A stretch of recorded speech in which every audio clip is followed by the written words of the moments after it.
Hey everyone, good to see all of you. We're back in New York, thank God. Beautiful night. It's going to be a late night stream. It's almost 10 o'clock at night. Actually, it's past 10 o'clock at night. So apologies for my tardiness, but better late than never, as I say. Also, it's a pretty busy week in the city because it is Fleet Week. So thank you to all of our servicemen and women in the armed forces, particularly those that will be joining us in this beautiful city that we call New York. So we'll get started here in just a moment, everybody.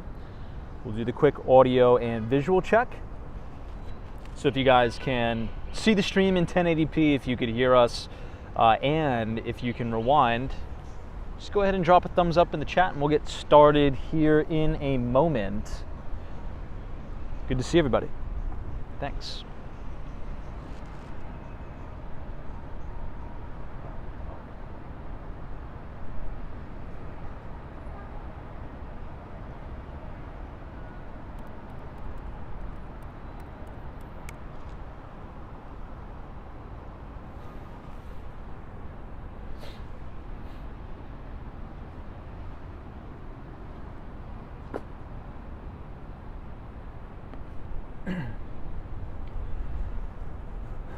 All right, everybody, I think we should just go ahead and get started since it's a little bit late, which again, I do apologize for. So good evening, everybody, and welcome back to Walks and Wall Street. Today is May 22nd. It's a Wednesday, 2024. It's about 10:12 p.m. Eastern Time here in New York, and we are live directly across the street from the Sherry Netherland Hotel, one of my favorite buildings in all of New York City. We are also sitting directly adjacent to the very famous Plaza Hotel, Central Park South, and Fifth Avenue. You can see the Apple Store right here, right outside of the GM building. Now, today was a very eventful day in the market. I think you all know why. It's because Nvidia, ticker symbol NVDA, reported their earnings after the bell. and earnings were pretty good. They were actually exceptionally good, beating both the top and the bottom line, both on earnings and on revenue, crushing it. Now, the stock, I believe, is up 5% after hours, maybe 6% after hours. I think it's trading over $1,000 a share. Absolutely crazy. Now, there is a stock split that was announced. It's going to be a 10-for-1 stock split. But it's interesting because we're sitting directly outside the Sherry Netherland Hotel. And if you know anything about the Sherry Netherland, we always bring it up like 1,000 times. It's actually a little bit of a meme on the stream. I bring it up so much. But famous trader Jesse Livermore, if you read the book Reminiscences of a Stock Operator, he would always talk about round numbers and how once a stock breaks out past a certain point, it almost always rallies towards a big round even number. And Nvidia, after hours, trading at $1,000 on the money with that stock split. So, big headline from CNBC. It says Nvidia shows no signs of an AI slowdown after over 400% increase in the data center business. Nvidia's revenue more than tripled in the fiscal first quarter, and its data center business grew by more than 400% from a year earlier. Now, Nvidia is trying to signal to investors that the company is buying billions of dollars of its chips will also be able to make money off of artificial intelligence, which I think that will come definitely in due time. But it's an absolute massive, monstrous earnings report from Nvidia, again, beating on both the top and the bottom line. And I think they had about $22.56 billion in data center sales. Kind of crazy. Just amazing. Amazing stuff. We'll get into that a little bit later tonight, but since it's late, we'll probably allocate the vast majority of tomorrow's stream to do a really big deep dive into Nvidia's earnings report. Now, it's a $2 trillion company, over $2 trillion company now. So if you go to slickcharts.com, I'll go ahead and put it in the chat since I'm at my computer. So if you look for my name highlighted, it'll have it highlighted in yellow, Walks and Wall Street. You can go ahead and click the URL link that says slickcharts.com. And I want you to go ahead and navigate to the right side of the page, click on S&P 500, and then click on Components. And it'll bring you to a page that looks like this, my friends. Oops. It'll bring you to a page that looks like this. And this is the S&P 500 by market cap. So you can see the higher the market capitalization of the stock, the more percentage basis it makes up of the S&P 500. So Microsoft makes up about 7%, Apple makes up about 6%, Nvidia makes up about 5%. This will probably update to a little bit more after hours. So there was a bunch of memes going around on Twitter, on X, saying that the global economy, the S&P 500, is essentially being held up by Nvidia, right? Because if they bombed and the stock was down, let's say 15%, essentially the meaning of the meme is that since it makes up such a high weighting in the index, it's pretty much going to bring the entire index down. Also, it would probably bring the entire sector down, the whole semiconductor sector, right? But lucky enough for us, everybody, looks like the show is rolling on here. Now, I will say, if you look at a chart of Nvidia on a weekly time frame, NVDA, this looks to be, I should say, probably in late stage 4 of a base. And we'll talk about this a little bit more in the newsletter that I'm going to send out tomorrow. We'll have some visuals in there. But we're at that big even round number, 1,000. They announced the 10-for-1 stock split. Does the stock have more room to run? Probably, but I think, if we break out after the stock split, run a little bit more, I think a lot of institutions are probably going to use that to profit take, dial back on some of those positions, and then we can have a proper correction in this whole AI boom, which should create an amazing opportunity for all of us to get back into these names at better prices once these bases rebuild. But that's kind of looking a little bit further out. Okay, I'm going to close up the laptop. I'll say hello to everybody in the chat, and we will get this stream started. Again, apologies for being late, everybody. I'm going to try to do a much better job of being on time. I want to get into a good cadence, a good routine of streaming at 8:45. You know, not being late. It's just a lot of things tend to pop up, which makes sense because you're chasing people around all day, but people work all day and they have time to do business in terms of, you know, thinking about what property they're going to buy, get back to you on certain things, and lawyers. It just so happens they get back to us at 9:30 at night, which is all right. No complaints. Anything to get the deals done. Hey, New England Crypto, good to see you. Santi, what's going on? Alan, good to see you. Sunshine after rain. Hey, Trade Brigade, what's going on? Yeah, profitability is up 4x, unreal. It's incredible company. It's just really just quite mind-boggling. And that's one of the main things I wanted to talk about. Yes, profitability, a lot of talk on the street, right? A lot of talk on Wall Street about, from bears, right? From very negative doomers and perma-bears out there that say that this whole AI boom that we're seeing is very indicative of the 2000 dot-com bubble. Now, I disagree with that because, for a few reasons. Now, it's not to say that this AI run isn't going to get frothy and we're not going to have parts of irrational exuberance, because we will. The main difference is, to Trade Brigade's point, these companies are not only making money, it's just like, it's cartoonish profits. Like it's Profit City on Wall Street with these semiconductor companies, right? With the dot-com bubble, you had all of these dot-com stocks going public. Many of them didn't even have any revenue. And the ones that did have revenue, very, very seldom did they have any profitability. So I think the main difference this time, right, and what's so interesting and unique about this AI boom is that it seems like all of these companies are pursuing it with everything they got. They have so much money to pour into research and development to buy these, you know, advanced chips to make their AIs and trying to make things work. And Nvidia is kind of just sitting there providing the shovels and the pickaxes, so to speak, for this artificial intelligence tidal wave. And I think that's such a great business to be in. I think we briefly talked about this before, because there are going to be so many losers, okay?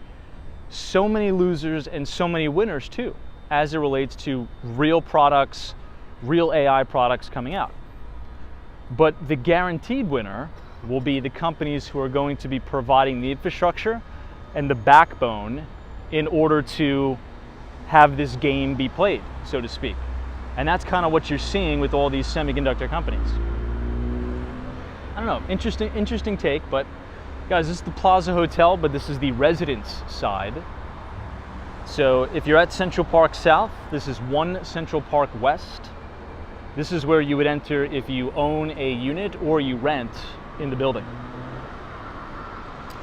Jack CW, what's going on? Gary Carpenter, it's always a pleasure to see you. KML, what's going on? Photos from around New York, because I've been using GPT-4 more often lately, and it's incredibly useful. Brad's Brains is Palantir, big winner. Brad, I was gonna @ you on X, or on Twitter. Somebody sent me, it actually may have been you who sent it to me, I don't know. But, so Stan Druckenmiller trimmed his position in Nvidia. I mean, I think he made almost $500 million on that trade. He still has about 25% of the position on, but he cut a large portion of it. And I think he rotated it a little bit into your Palantir over there, my friend. So, we'll see. I still don't own the stock.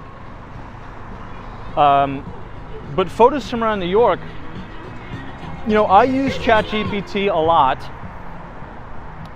and also a few other chatbots. I'm blanking on the name of the one that I actually use the most now. And if you watch that CNBC interview with Stan Druckenmiller, that's the one that he was referring to. It's just been a long day. I forget what it's called, but it is very good. It is very, very good. So the question therein lies is, I should say are, those type of AI bots going to eat into market share of Google's very lucrative search business? And I think it might. I think it might. Because I find myself, if I need to know like a random fact or just Google something, using air quotes, Google something, more often than not, if I'm at my desktop, I'm just punching it into ChatGPT and seeing what pops up. And I will say, does anybody, just real quick question, does anyone have the AI tool feature enabled on Google Chrome browser for the search? So if you don't try it out, in my experience, it is so ridiculously inaccurate. I don't know what is going on with it. But if you download Google Chrome on your desktop or laptop or whatever, your phone, I don't know if it's on mobile, I think it may only be on desktop, and you just Google something, the top 2 results, it'll show you the result from Google's AI search, and then it'll have the regular search. I think it's terrible. Maybe I'm just not doing it right, but hey, Brawlett Cavs, good to see you. Photos from around New York says Google needs to incorporate Gemini into its products ASAP. It's supposed to roll out into its Gmail. Well, if we take a step all the way back, right? Google was under a lot of fire, and this isn't my words, I'm just kind of using what the media has said. They were alleging that Gemini was quote unquote woke. So they were saying that the AI was woke. Not me saying that, okay? I don't want to rile anybody up. But that's what the interwebs were saying. Apparently they've fixed that, but I feel as if ChatGPT is a little bit more accurate.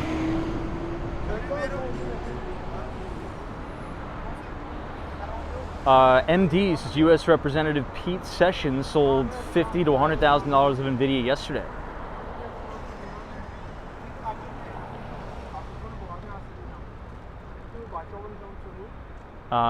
Gary Buckley says, I'm getting tired of the AI bots telling me that my Facebook ads are illegal.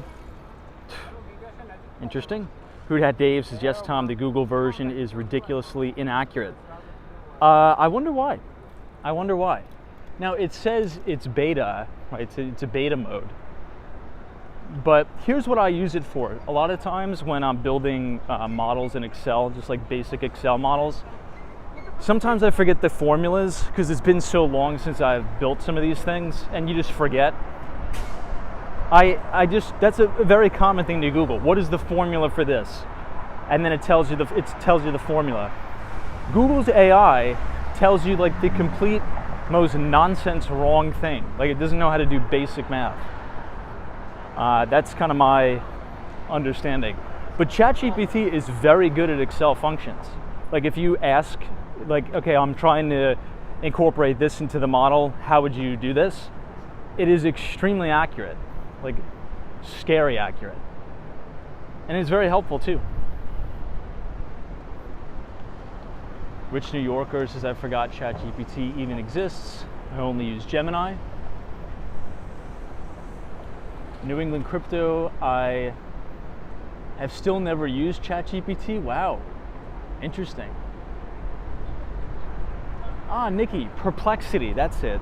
Thank you so much. I really do appreciate that. Everybody, check out Perplexity. Check out Perplexity. I think that is next level. Very, very good. Brawlett Cavs, is that being said, ChatGPT is more reliable and better accessible.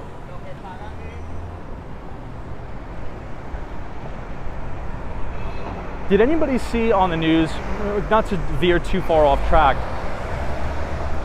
but who is that very famous, like a top A-list actor or actress, excuse me. Now, I think we've just opened Pandora's box with this lawsuit. I think you finally kicked off, the AI craziness with this lawsuit, because this is something that we've been talking about for a long time. How are these different AI tools and features and functions, how are we going to compensate people for their work if we could just essentially clone individuals and make deep fakes? Damn it, the Wi-Fi again.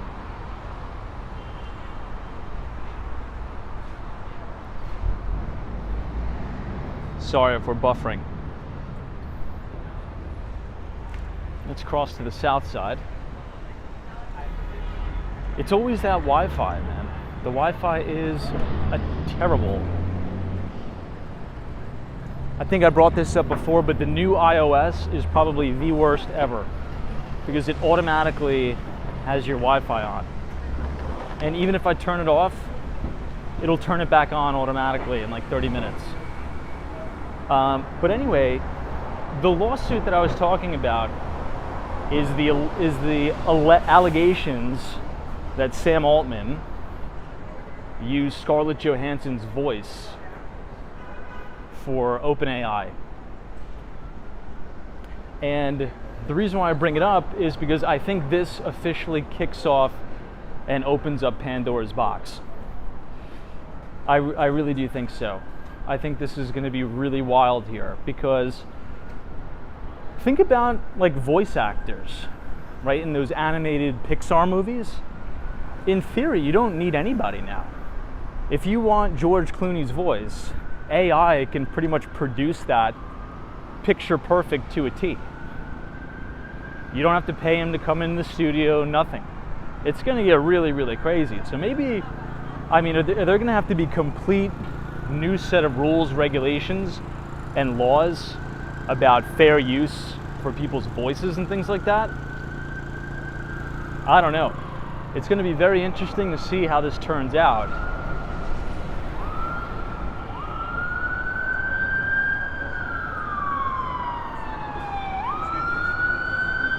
Oh yeah, totally.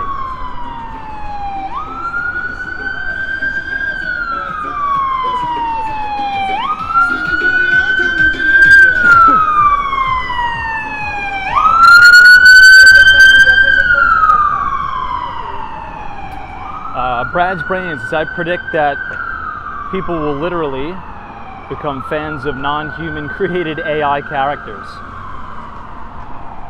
Jeez, that's kind of creepy, but I think you're probably going to be right. Now, Brad, to your point, and I also may have sent this to you. Let's wait till the FDNY goes by here.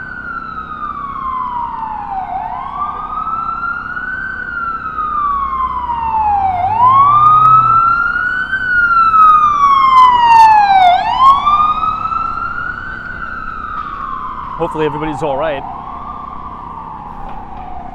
But there's this advertisement that's going around on X. I think everybody should take some time out to go look at it. It's this cosmetics company, and they were able to create an AI character of essentially a model that does the commercial. It looks so real. This model looks so real. It's just scary how real she looks. But she's not real, it's an AI. And she is essentially pitching you on this skincare product, saying this is the best skincare product ever. So think about what that's gonna do for like commercials. If I make a product, I don't have to go out and spend all this money making a commercial and hiring actors. I can create the most beautiful AI actor to be in my commercial at minimal cost. Things could get pretty wild. Somebody mentioned, how is this going to tie into politics? I think this could get very deceptive, particularly with the election coming up. How easy would it be to make a deep fake of Joe Biden or Donald Trump saying some outlandish nonsense, right, to try to deceive the public. Now, I'd say at this point, the vast majority of people would know that it's an obvious deepfake, but still, you have a portion of the population that will probably believe it and fall for it. Hey, Solo401, what's going on? Natalie Kin says, hey Tom, visited. Oops, lost your comment. Oh, Sutton Place yesterday. You were right, the place is amazing. Oh, that makes me happy. I'm glad that you were able to check it out. Yeah, Sutton Place, it's a beautiful neighborhood. It's very, very quiet, very quaint, particularly when the weather is magnificent, which it's been over the last 2 days. And funny enough, that's actually where the cheap rent is in Manhattan. And if you want to buy something that's relatively low cost in terms of price per square foot, you can get something like $950, $1,000 a foot in Sutton Place. Now granted, it'll be a co-op and it'll be a little bit older building with no amenities, but a lot of people don't need that. So I think there's an interesting trade to be had here. You know, maybe you buy the weakness in Sutton Place, you sell the strength in Tribeca, and then you wait for a recovery. And then once Sutton Place goes back to, you know, 1,700 a foot or 1,500 a foot, you could trade up and out to a better neighborhood that you like. I'm not saying that's going to happen, but I think if you're on a budget and at one day you want to get to live in one of those really nice neighborhoods that are trendy like Tribeca or Soho, I think those are actually going to come down. So maybe that's a good pair trade. Sell Soho, sell Tribeca, buy Sutton Place, and then once we have a broad-based recovery in New York City, let's say if you buy something at $1,000 a foot, it goes to $1,300 a foot, then you could trade up and out to the neighborhood that you really want to be in.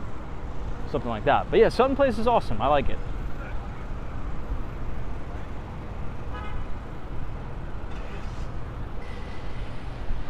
We're approaching Radio City Music Hall.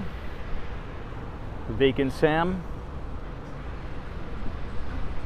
Triple G. What's up, Triple G? The Mighty Bull is here. MDs, this is that reason behind the metaverse. When you don't know what is real, but it can exist in the metaverse. T-Cal, what's going on? Esmeralda, thank you so much for joining us out and about. This is what are the AI pros and cons?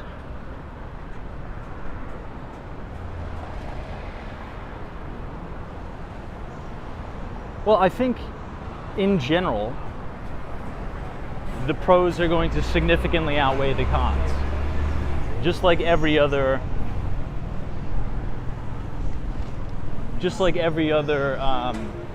technological advancement in history.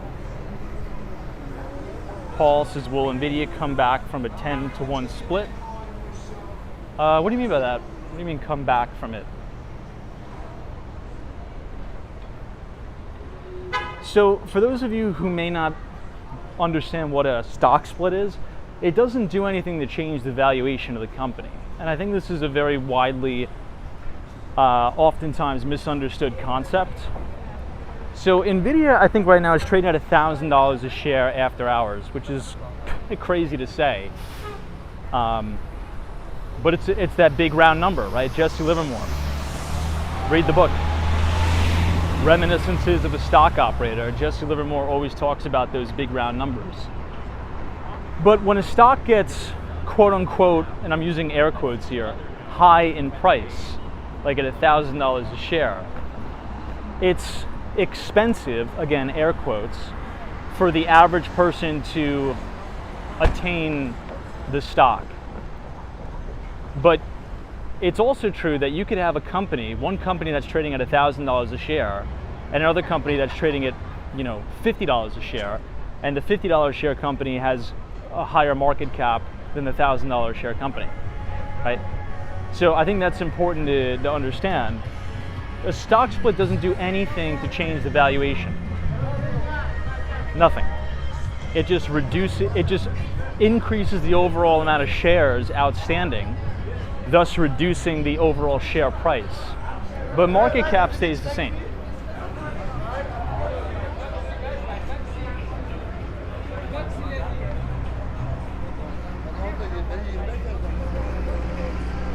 Looks like something's just getting out of Radio City Music Hall.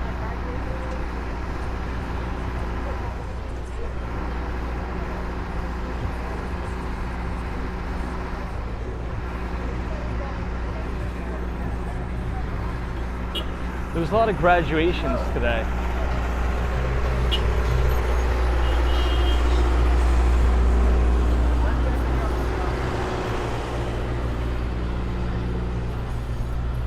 Let's see if we can get on the main drag.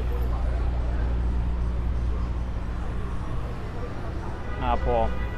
Hey, Haas Manning, what's going on, man? Good to see you. Yeah, I wonder what's going on at Radio City tonight. It says tonight's sold out. Sleep Token.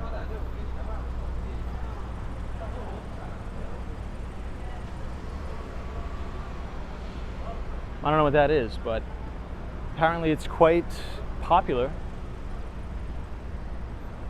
Now, there was also the Fashion Institute of Technology graduation today, I think. I was walking a little bit on the Upper East Side, and there was tons of people in their caps and gowns that said FIT on it.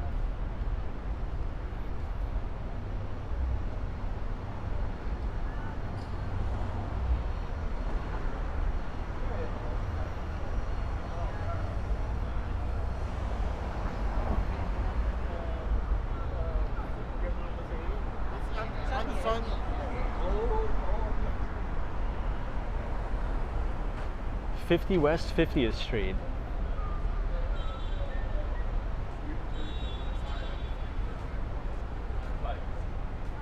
Right in the Comcast building. That's the door where you can get to the top of the rock. Observation deck. Oh, really? Alan? This is Sleep Token. I've tried getting tickets. What are they? Are they a band or something?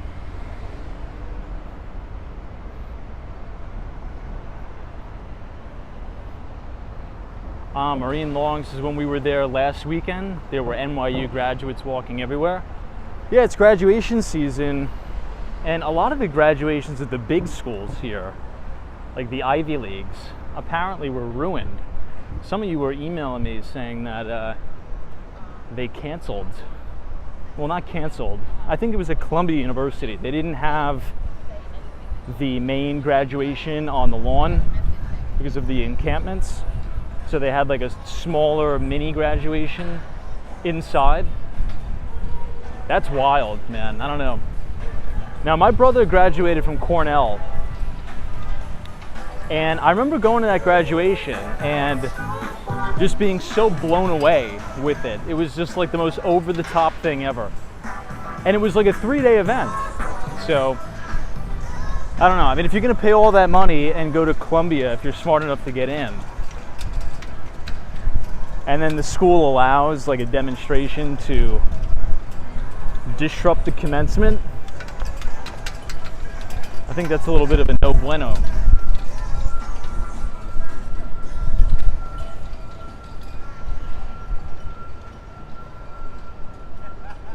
All right, let's exit here and go back to 5th.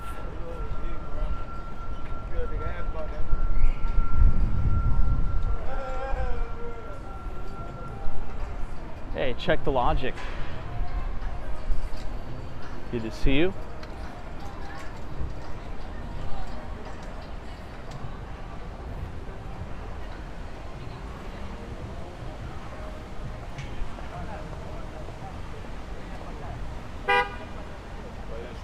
Hey, Madison 32. Yeah, we were late again.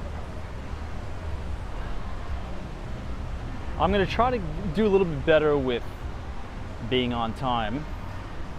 Really gonna try to start these at 8:45 on the dot, maybe even a little bit earlier, but it's always something pops up. It's either someone calls me or something like that. I saw that too. Yes, Solo 401. People ripping up their diploma. That's, I don't know. Just the world is crazy. Some of these people are crazy.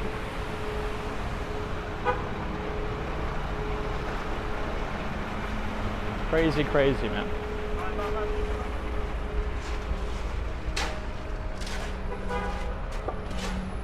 Hey, Theo, good to see you.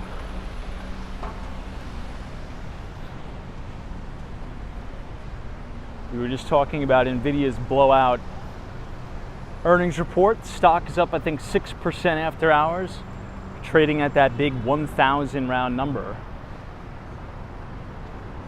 Now, not to pivot all the way, but what did you guys think? There were two companies that reported. Now, we've been talking about this one company for a long, long time.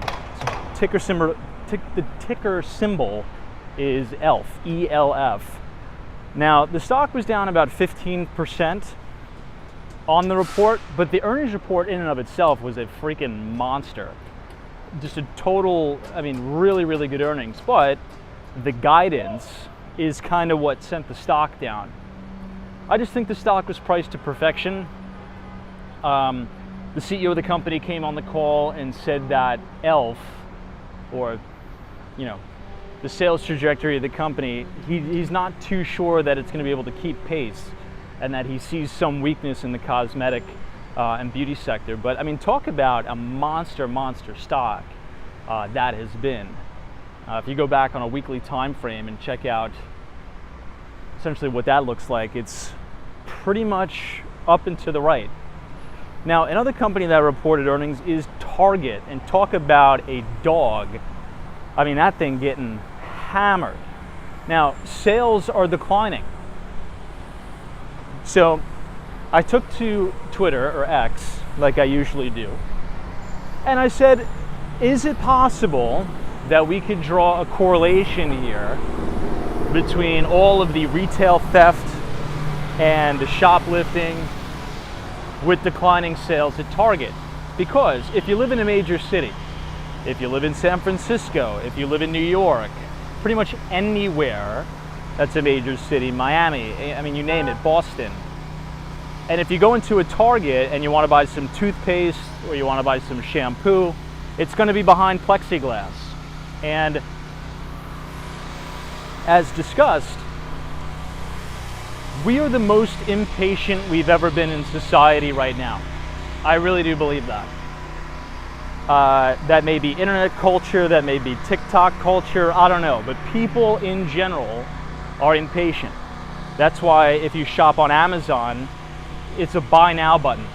You don't have to punch in any of your credentials, it's just buy now and it automatically gets shipped. So the probability that somebody is going to walk into a Target, stand at the plexiglass, push the little button for customer service, wait for the customer service guy or girl to come and unlock the plexiglass so you can make your selection of shampoo, toothpaste, whatever. I mean, no shot. I mean, maybe. I guess maybe I'm being a little bit biased. I can't do that. Maybe it's just because I'm from New York and I'm on the go all the time. I can't wait and go around the store pressing customer service buttons.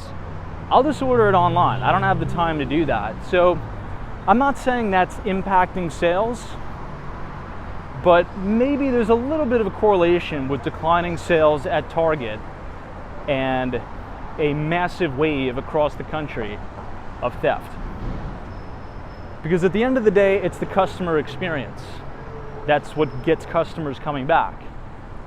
And I remember as a kid, I would always used to look forward to going to Target because it'd be something fun to do. We'll walk around Target, let's get in the car, we'll go to Target. I'm not so sure it's like that anymore. Again, everything I'm saying, it's not a fact, it's just a hypothesis, and we could maybe potentially draw a correlation, maybe.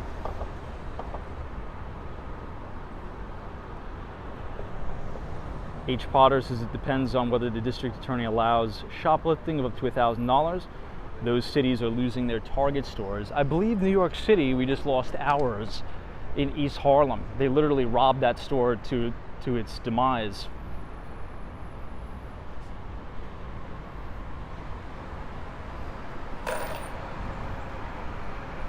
Yeah, Chinook wins. They may have to adapt or adopt a massive vending machine system in the stores to combat this new wave of faultless retail theft. Maybe.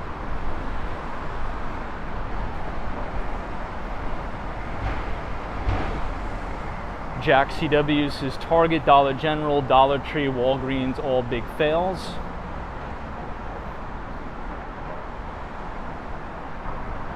Or maybe it's just a combination of things. Maybe it's just a combination of the Amazon effect. Everybody's ordering things online anyway. And, you know, maybe the theft doesn't really factor in that much. Maybe it's a possibility. Maybe it's just a coincidence. We'll see. Hey, NAV407. Good to see you.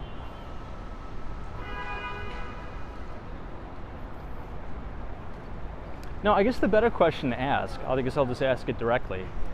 For those of you who live in a major city or your local Target or CVS or whatever store, if most things are locked up behind the glass, is it an inconvenience for you or do you not care? Because maybe some of you don't care. Maybe it's just me that is a little bit inconvenienced.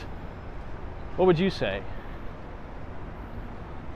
Do you think it's an inconvenience and it's eroding the customer experience? What are your thoughts?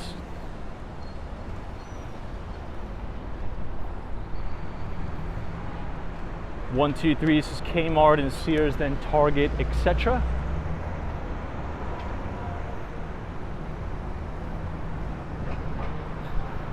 See what Theo has to say. Theo says National Retail Federation statistics support your assertion. Losses are huge. TK Porsche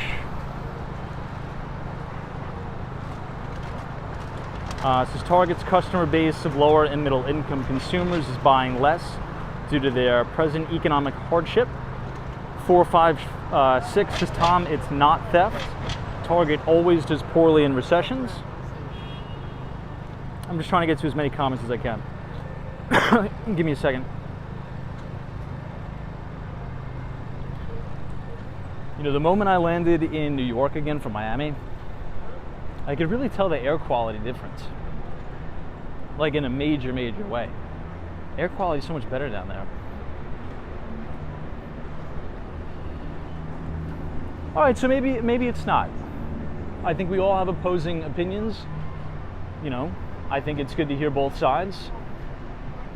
So one side is, yes, it's inconvenient and it's forcing people to shop online. The other side of the argument is, look, this is probably just a coincidence. If we are going into a recession, which isn't my position, by the way, but look, I think it's an interesting position to be heard out. These stores always perform poorly in recessions.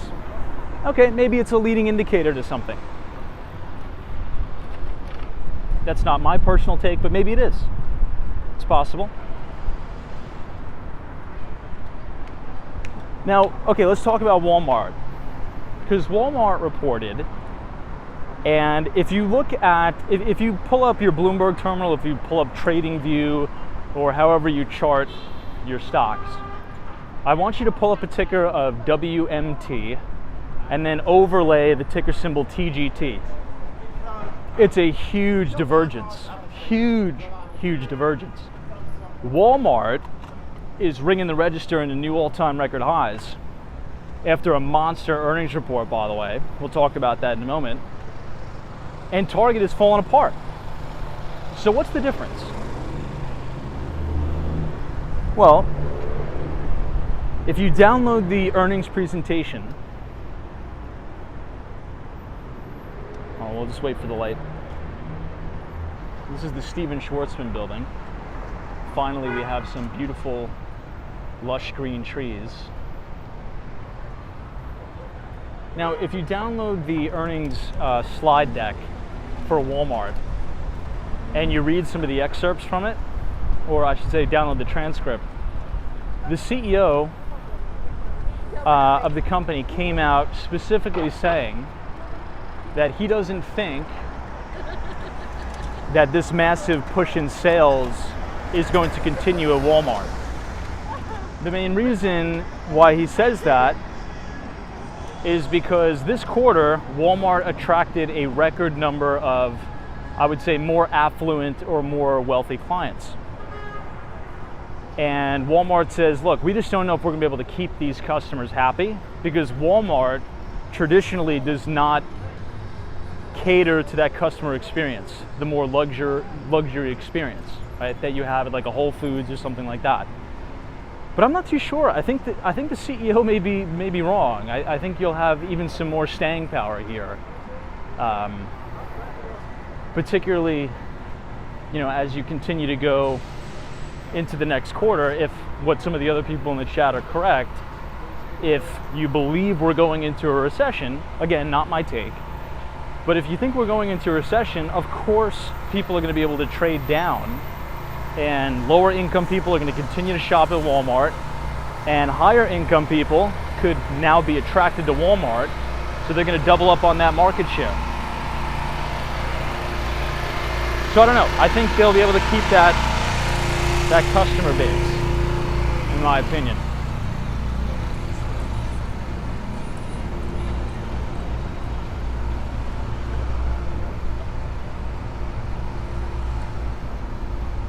MD says Walmart. Hold on, let me just maneuver over here.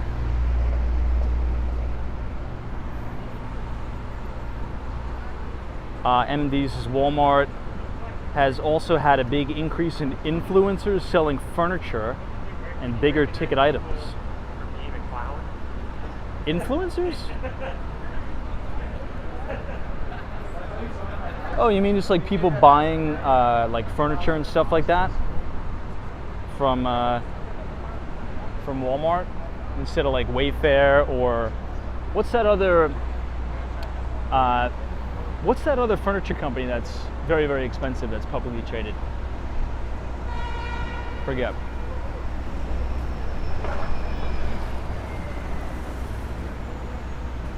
Spencer says, hey Tom, I work in retail. We see theft every day. We lock up some items.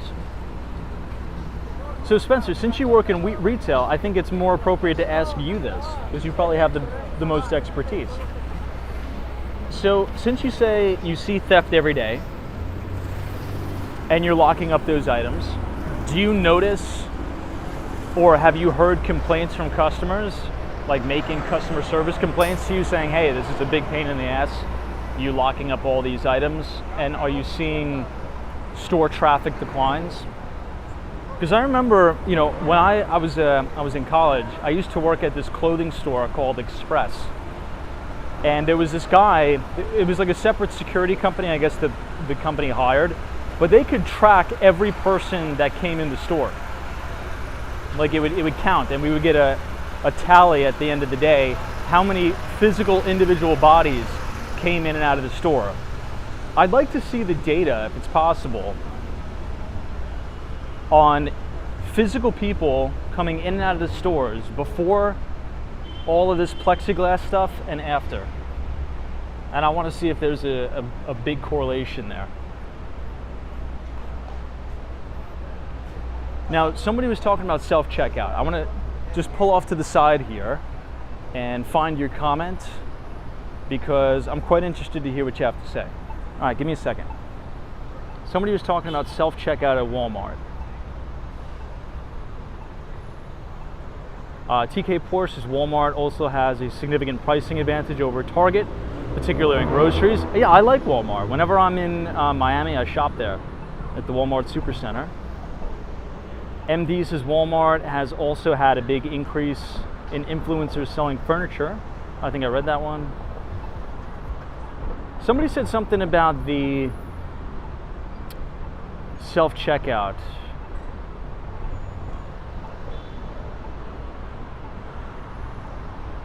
Anyway, maybe somebody could put that comment back in the chat. expenses is people steal at self-checkout also. See, now that's a bummer, because I actually refuse. And I'll give you a perfect example. If you go to a drugstore in Manhattan, okay, in the city, and if it's a Dwayne Reed does not have self-checkout. So you can see the lines snaking all the way around the store, like lines and lines of people waiting to get wrung out by these two employees, that are moving too slow. I'm not saying anything negative about the employees. I'm just making an overall observation. So I won't shop at Dwayne Reed's. I will only purposely buy items when I don't have to interact with a human being.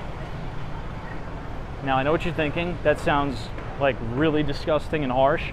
I'm just being honest. I'm giving you, because this is a live stream talking about the financial markets, and if one person thinks like me, I'm sure multiple other people think like me. So if I have an option, okay, to go to this store that's a Dwayne Reed and wait online for 30 minutes to have somebody else ring me up, or I can go into the CVS and be in and out of there in 10 seconds because I can do it myself, I'm gonna go to the CVS 10 times out of 10, right? So the least human interaction, the least human contact I could have when I'm shopping for toothpaste or shampoo or something, I could just run in, get it, buy it myself. I'm gonna do that. Now the problem is, to Spencer's point, since he works in retail, he says he sees this firsthand. It's kind of like the thieves and the dregs of society and the derelicts and the skells ruin it for everybody, right? So if they go to the self-checkout, maybe they'll buy one or two things and then they'll steal the other 5. That's a problem I haven't really thought about. However, whenever I'm at the self-checkout at a CVS or a Target, you can see the little screen here, and you can see yourself on the screen. Like they're recording you, making sure you check out appropriately. Now you would think that would deter people from stealing, right? Because if you steal, a $5, $10 bottle of shampoo and you're on camera and you get caught, that's probably gonna be a little embarrassing. But I don't know. I think self-checkout's a wonderful idea, but I didn't know that it was that big of an issue of people stealing at the self-checkout. That's an interesting data point to know. Thank you for sharing that. Prayer Kid says, hey Tom, I have walked out of a Target 4 times now because they stopped using self-checkout and the line was extremely long just to buy one deodorant. Yeah, absolutely. It's called friction. And we always revert back to the study that Amazon did, that specifically Jeff Bezos led when he was CEO, about reducing the friction between the customer and the sale. The more hurdles, the more friction you put in front of the customer in the checkout, the higher the probability they're going to abandon the cart. So if you walk in the store and you're like, oh, the line is so long, you're automatically more likely just to abandon it and say, I'll order it online. So retailers really need to be, and I'm sure they are, right? It's kind of like I'm probably preaching to the choir. They've got to be investing significant resources into making the lines move faster, because you're competing with number one, free, and you're competing with instantaneous results. And that's very, very difficult to compete with. Because Amazon, if you have Prime, right, it's same-day shipping for free, and it's instantaneous results. You don't even have to pick up your phone. You could talk to your phone. You could say, hey Alexa, order me another thing of toothpaste. And it does it for you. Boom, it's there in 12 hours. So it's going to be very, very difficult for these big box stores to compete with instantaneous and free. It's tough.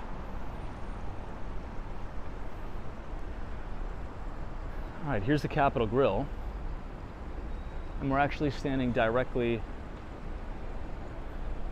under the beautiful Chrysler building.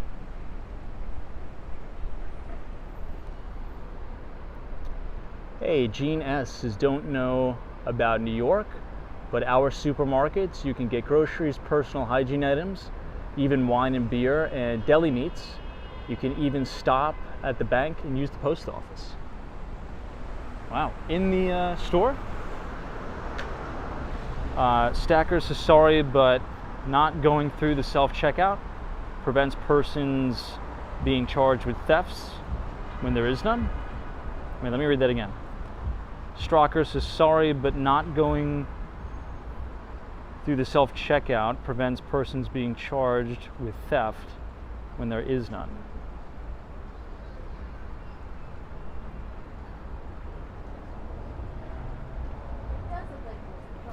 Shell says I use Walmart curbside pickup. I don't like going into the store, way too many people. That's another really good point.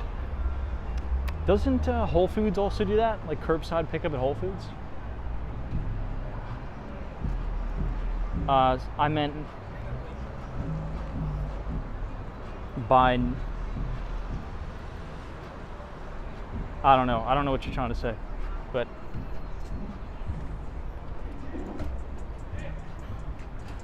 Jack CW. Yeah, you're talking about BJ's and Costco.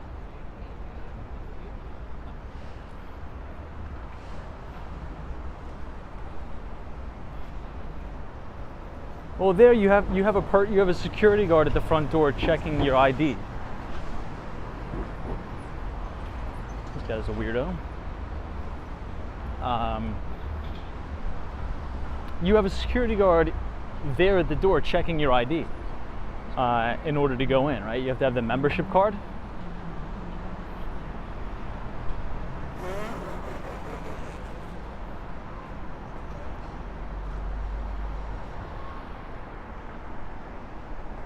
Right, 42nd Street and 3rd Avenue.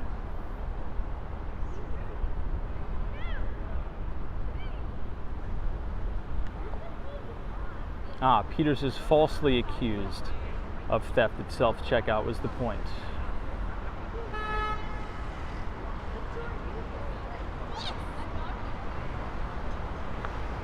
Out and about says if you saw someone stealing, would you tell the staff? No. Especially in New York. Especially in New York. Absolutely not.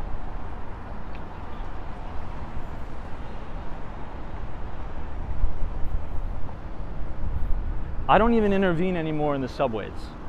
I mean, if I see somebody getting a beat down, sorry. Like, I can't get involved. This is one Vanderbilt here. I think the best thing you can do is just to avoid bad situations. That's it. Keep to yourself and just avoid trouble. That's really it. Stay out of trouble by avoiding it.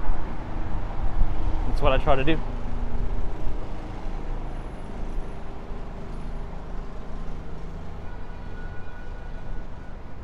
Check it out. It says New York City is not safe. No, New York City is very safe. There's,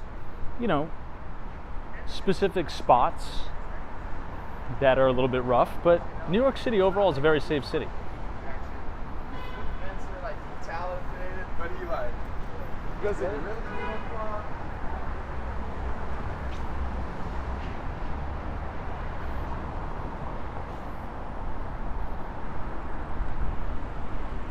All right, we're gonna head directly down 3rd Avenue. And you're gonna notice it's gonna be a lot quieter here.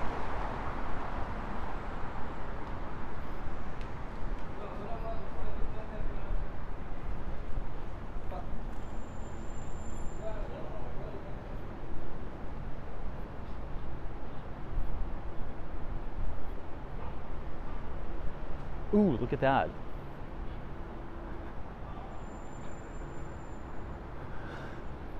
Check out that glorious view of the Empire State Building. Spectacular. Beautiful color scheme too, lit up in red, white, and blue for Fleet Week. That's another thing, I don't think I mentioned that. It is now Fleet Week in New York City. So a big thank you to all of our servicemen and women, particularly those who are going to be spending this week this Memorial Day week in the city. It's going to be a fun week.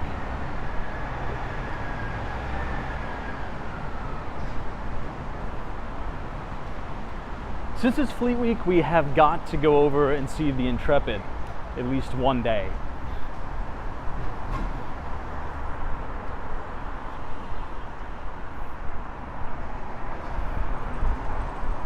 Wow, look at how nice this dining room is.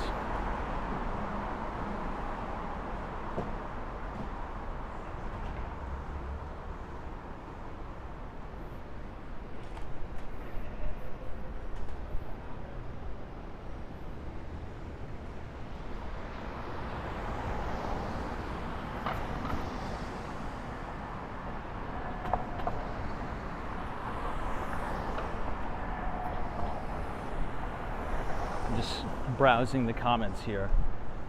I don't know. I can't give exact neighborhoods, but what I would say in general is, I will say this: if you're a guy and you're like look halfway like normal, you'll never have a problem in the city. Because if you look at, you know, these random attacks, like people getting punched in the face and things like that, it doesn't happen to men, right? It only happens to women. It's quite obvious why, right? If you're a criminal, you're not going to pick a fight with someone your own size, right? You're going to pick on somebody smaller and less likely to defend themselves. So if you're a guy in the city, you have no problem. But if you're, you know, female, you kind of have to just watch your back. You know, just normal safety stuff. It's not like Armageddon in the city, but you know, you just have to take normal safety precautions. Like if I was a woman in the city, I probably wouldn't ride the train at night. Me, personally. I'm not telling anybody else what to do. But I wouldn't.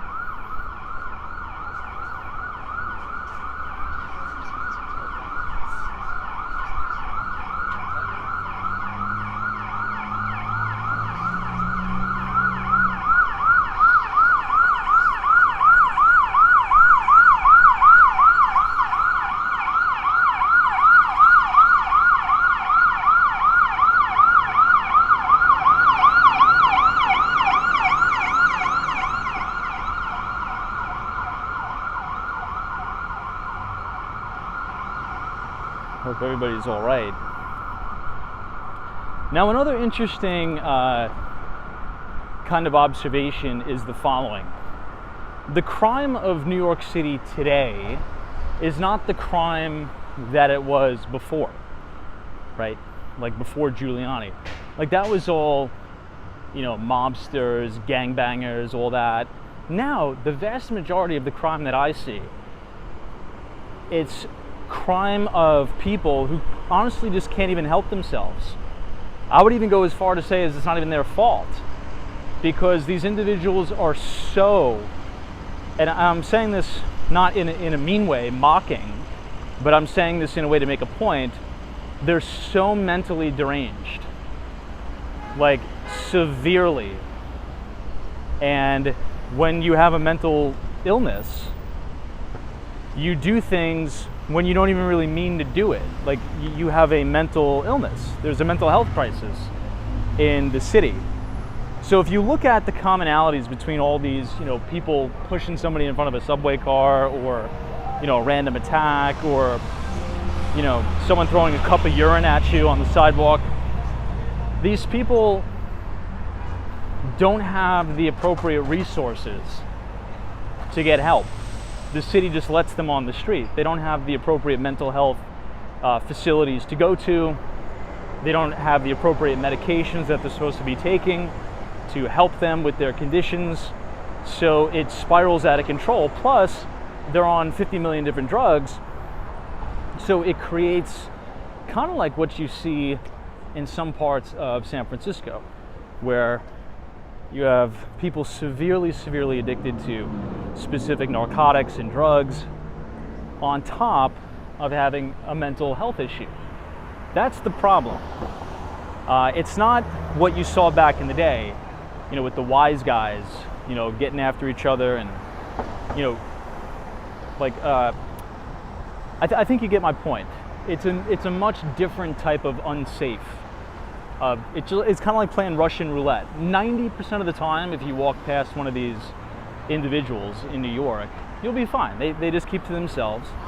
But it's that 10% when they have that mental outburst, they're going to go after you and they're going to attack you. So I kind of equate it to playing Russian roulette. 90% of the time you'll be fine, but 10% of the time people have these mental outbreaks. And so I would say we need to solve that crisis first, right? Because if you arrest these people, throw them in jail, that's not going to solve the underlying problem. The underlying problem is that there is a mental health crisis in the city that I think is perpetuated by the fentanyl. And the fentanyl is coming through the southern border, and all of it's coming from China. So you got to put a stop to that. And we're getting some really good views of the Empire State Building tonight.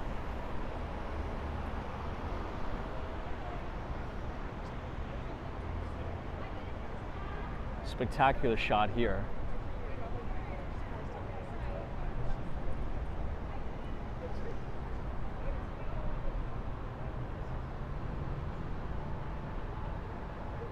John says, as someone who has been to prison, a lot of men have no control. They instantly lash out. Yeah, look, again, not to kind of harp on it, but the question does come up quite often, and I do get a lot of emails about it. I would say in general, New York City is a very, very safe city. Very, very safe city. I mean, we walk around and do these live streams every single night with no issue, right? People are people. People are normal. But in any big city, if you have millions of people in the city with a big homeless population, there's going to be some hot spots. That's really all I could say. Now, the things that you see on the news, they're scary, right? And I'm not trying to downplay those incidents, but it's highly unlikely that you would be a victim of one of those crimes, so to speak. I'm not saying they don't happen. I'm just saying that most of the time when I'm around the city, things are normal. But, if you ride the 6 train often, you'll see people having episodes, maybe people get into a little dispute. That's it.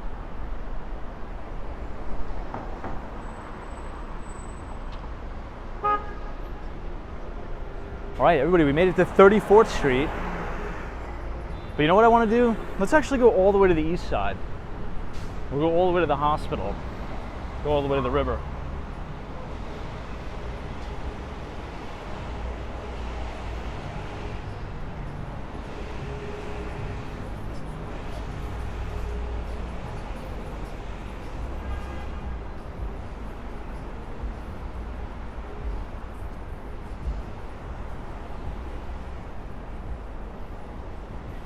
Now, the good news is, my bet is overwhelmingly the crime problem is going to be solved probably within the next 20 months. So it's going to get even better, the city.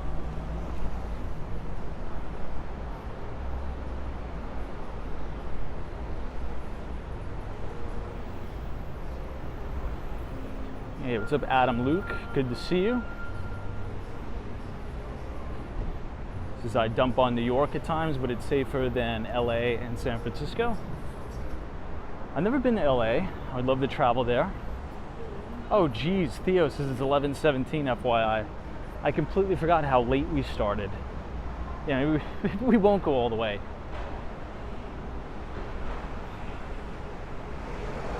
Maybe we won't go all the way to the east side tonight. We'll make a U-turn. Someone says, how do you think the crime problem will be solved? Well, I think I believe that the bail reform which was essentially, I mean, the bail reform was like a terrorist attack on the city and on poor people. And I know that may sound like a radical view, but that's the truthful view. The DAs with all of this bail reform, that was like a terrorist attack on the city, specifically on poor people. Because as I say this before, and we've said many times, in New York, if you have a good job, you know, if you're making, let's say, 350,000 plus, all of the petty crimes that you see in the news, where, you know, the random slashings in the subway, all that stuff, and then the guy's been in and out of jail a million times, catch and release, that happens to people who can't afford, you know, to drive, or that can't afford to take an Uber, that can't afford a black car or a chauffeur. So, as I've said before, every single policy in this city that is meant to like help the working poor and the middle class, it actually, quite ironically, does the exact opposite. It punishes them, right? Because the average hardworking person that's commuting from the boroughs just to try to put food on the table for their family, they have to deal with all the nonsense people that are in the subway, right? Not Jamie Dimon's not, you know, doing that in the subway, I can guarantee you. So that's the problem.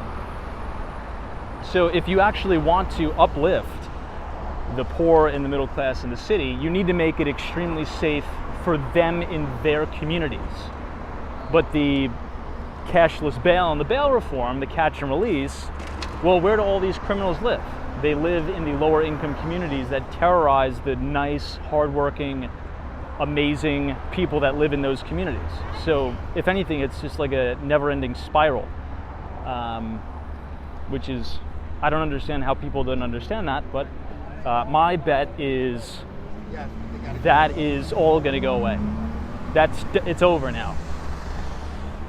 That's my view.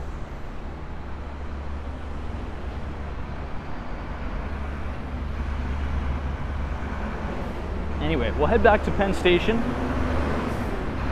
If you guys are enjoying the live stream so far tonight, feel free to leave a like on the video and click the subscribe button if you're new.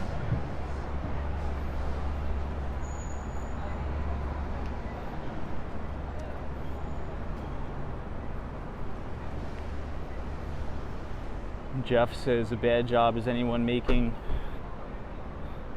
less than 300K a year. I wouldn't say that. I think it's a little extreme.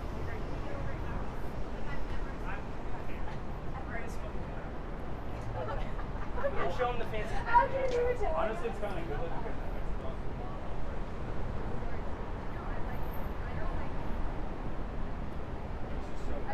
The amount that we were doing it was like that. Wow. Look at that perfectly centered view of One Vanderbilt.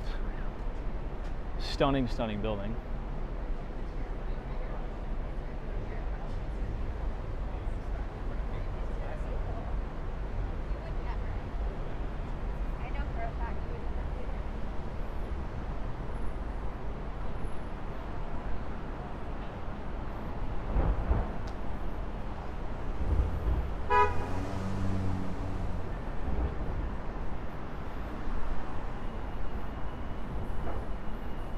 Now, I will say the way the media has really bungled this and has done a lot of people a disservice is they've scared a lot of, I should say, younger, ambitious people away from the city. There's no better place to be when you're young or you're trying to get an internship, when you're in college or just coming out of college, than the city of New York. There's not one city better than it. All of the big players, regardless of what you hear on the news, Fox News, CNN, whatever fear network you watch, all the big players in every industry, they're here. They're in this city. So if you want to build a network, if you want to grow your career, the best place to do that, particularly if you're in tech or you're in finance, you can't even compare. It is New York City. Like, that is for certain. It is here. So yeah, the taxes are high. Yeah, you're gonna have to deal with some of the nonsense. But I'll say this, don't prioritize tax savings early on in your career. That's just my piece of advice. Doesn't mean I'm right, doesn't mean you have to take it. But if I had a kid and I was advising like my son or daughter, I'd say early on in your career, do not prioritize tax savings. I don't care if you have to pay 100% tax, you go to where the big players are. Okay, you gotta get around the best, you gotta be competing with the best, because if you're in that environment, right, all the studies show you are a product of your environment. So if you're gonna, work on Wall Street and you have a job at a bank on Park Avenue and you're going out to all these client dinners and lunches and you're working next to JP Morgan Chase, you have friends from Goldman Sachs, Morgan Stanley, you're gonna be in that sphere of influence. And those are the people that are gonna help you out later in life if you wanna break off and do your own thing. Same thing in tech or whatever you want to do, right? Culinary. Maybe you want to be a great chef. Take your pick at any one of the Michelin star restaurants you want to work for and do some mentorship there, right? So early on, prioritize the relationship, prioritize building your network, and then when you're older and when you're making some money, then prioritize the tax savings, okay? Because if you don't have to pay any state income tax, but you're not making any money and you're not making any connections, it's not really worth it. But if you're paying a ton in state and city income tax, but you're making a ton of connections and you're learning so much, then it's very, very much worth it.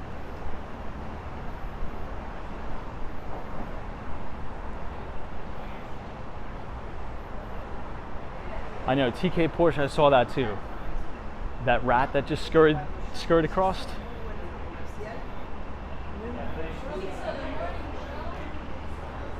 hard time.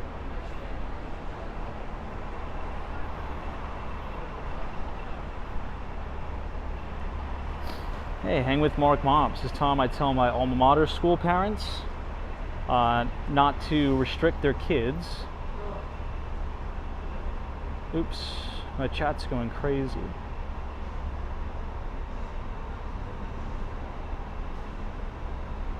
Yeah, for sure, not to restrict their kids to only have an internship in their state, have them go to New York, 100%, absolutely.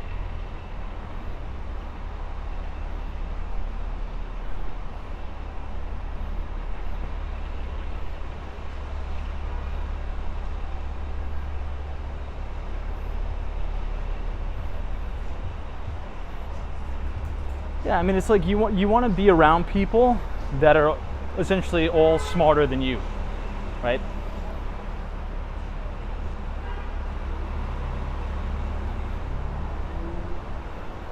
If you're the smartest guy or girl in the room, you're probably not going to be learning too much. So you want to put yourself in situations where you're kind of uncomfortable all the time, saying, wow, I'm around so many smart people. Oh man, that was gross. Yeah, essentially you want to put yourself in uncomfortable spots to where you feel as if you're the dumbest person in the room. And this is like a metaphor, by the way. And generally speaking, in the US, big cities is where the talent is. We're running? If you're LeBron James, you're not going to want to, play in a community college league. You're going to want to play in the NBA. Right? Hey, Adam Luke, thank you so much for your generous 10 CAD donation. This is how many miles a week / pairs of shoes do you go through? You have extreme discipline. That's so funny. Now, pairs of shoes, I don't know. I feel as if I don't really go through that many pairs of shoes. But in terms of miles walked a day, we probably do about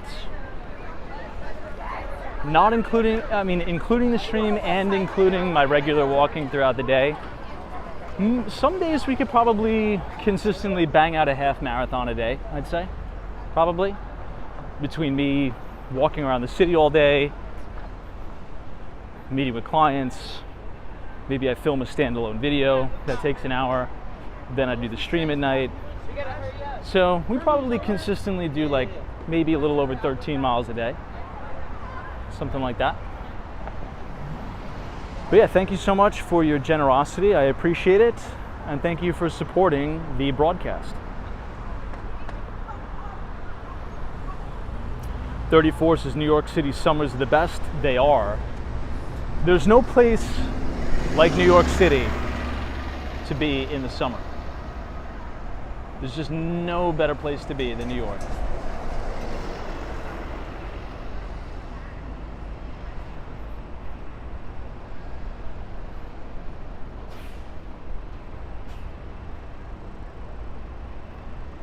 Prince says, unless you're a top earner, it doesn't make sense to live in a city like New York due to the taxes and cost of living. Well, I disagree. I think you have like an inverse correlation thing happening, right? If you move to New York City and you don't make any money, that's fine, because you have to start somewhere. So the whole point of coming to a major city when you're very, very young, right, is to build that network, to build that foundation, and go to where the opportunity is. So if you just stay in a small town all your life, and this is like a broad general statement, you can make a fortune staying in your small town. This is just a generalized statement. Let me just preface that, right?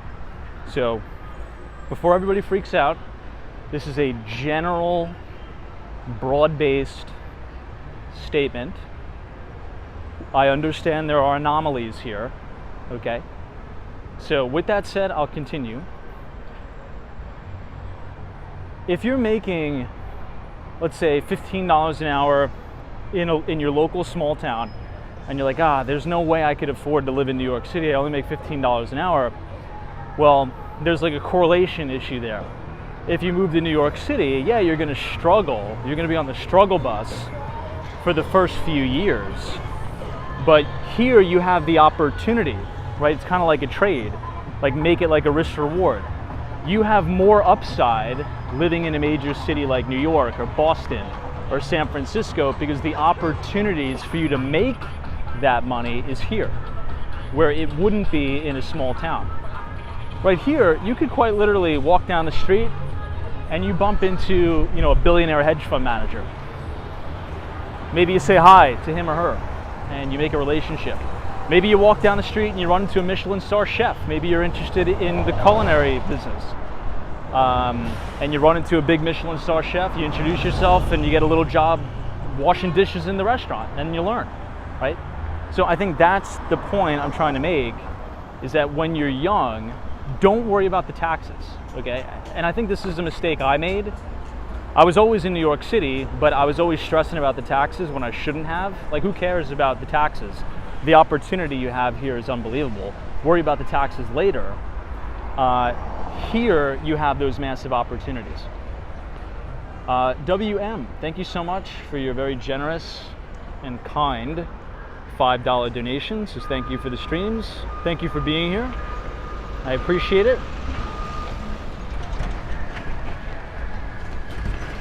And thank you for supporting the live stream.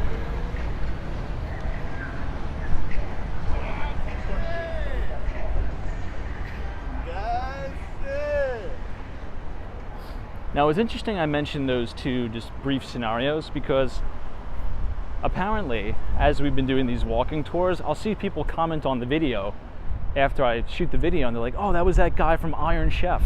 Oh, that was this person from,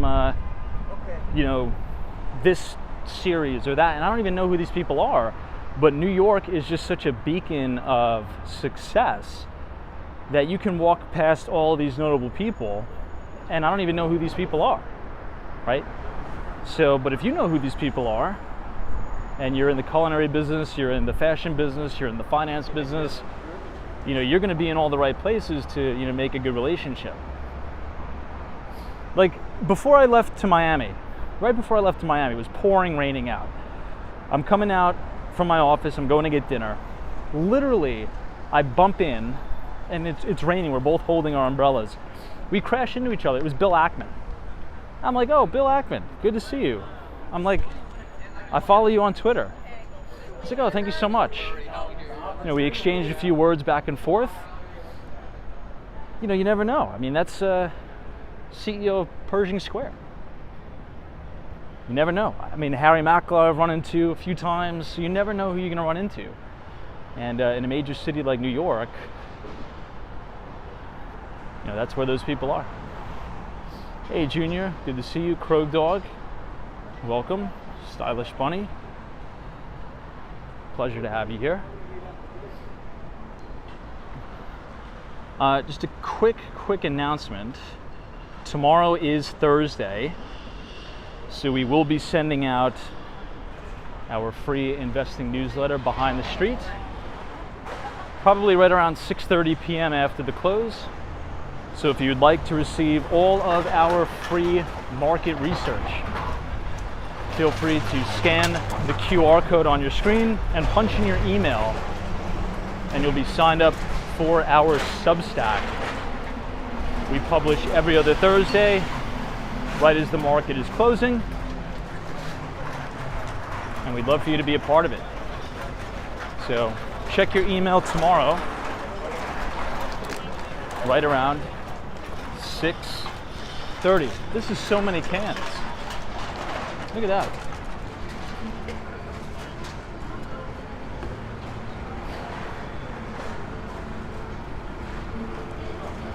That's a lot of cans. If you had to guess the valuation of that big pile of cans, what would you say? 5 cents a pop? You think there's under or over $1,000 worth of cans there? What would you guys say? Under or over 1,000? I'd say under. I think I'd say under. I think 1,000 was shooting way too high.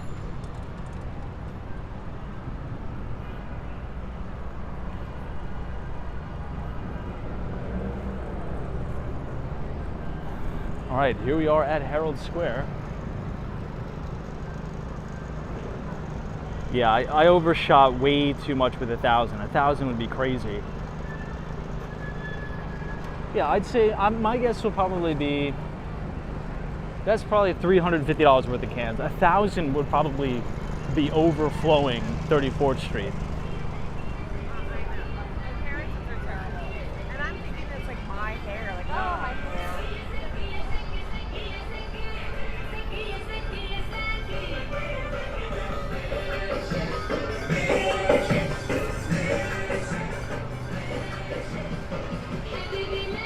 What would that be, by the way?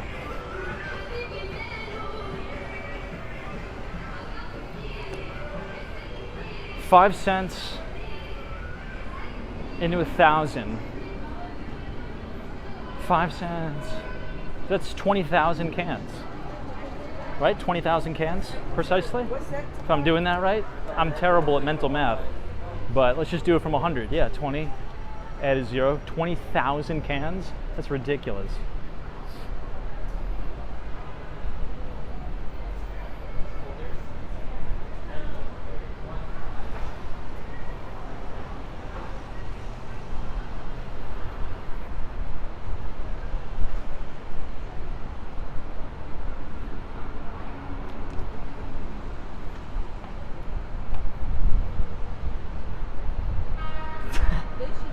Red rats.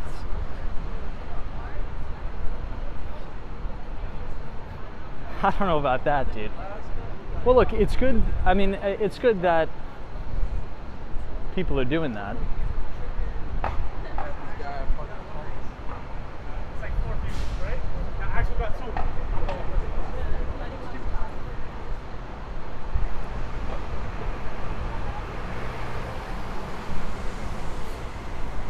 One of my first jobs I ever had, which wasn't really a job, I would go to the local golf courses and I would collect all the golf balls that were shagged off the green. And it was in all the woods and in the swamp. And they would give us like 3 cents a golf ball. So you'd wake up at 7 o'clock in the morning. You would go out into the woods and you would try to pick up all the golf balls in the dirt. And I remember I would just get eaten alive by mosquitoes. And I'd be like, oh my God, I made $10. I was like, holy crap. I made $10 on a Saturday morning. I thought I was rich. Hey, Steve Gonzalez, thank you so much for your very generous $2 donation. This is appreciate the New York City streams and Miami streams. Well, I'm glad you're enjoying them. I'm having a really fun time doing them. And now that it's summer, we're going to be able to explore some more neighborhoods. Hopefully, we'll spend some more time in Tribeca, Soho. There's a lot of amazing places to see in the city, so.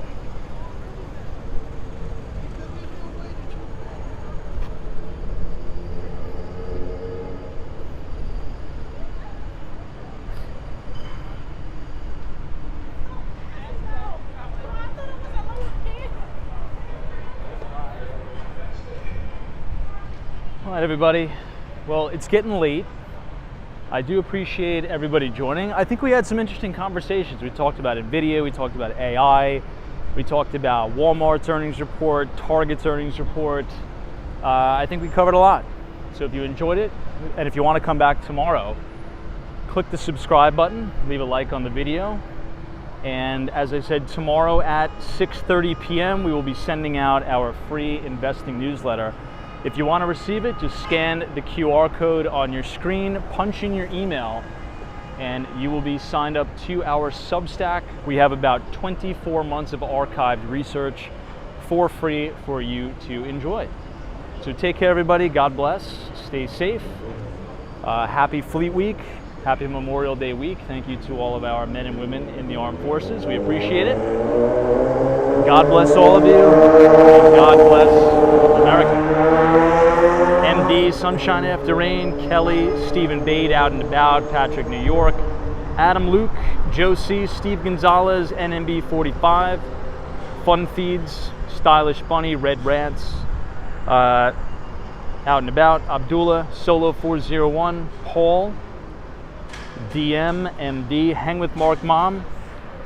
Always a bull market somewhere. You just need to know where to look. See you guys tomorrow.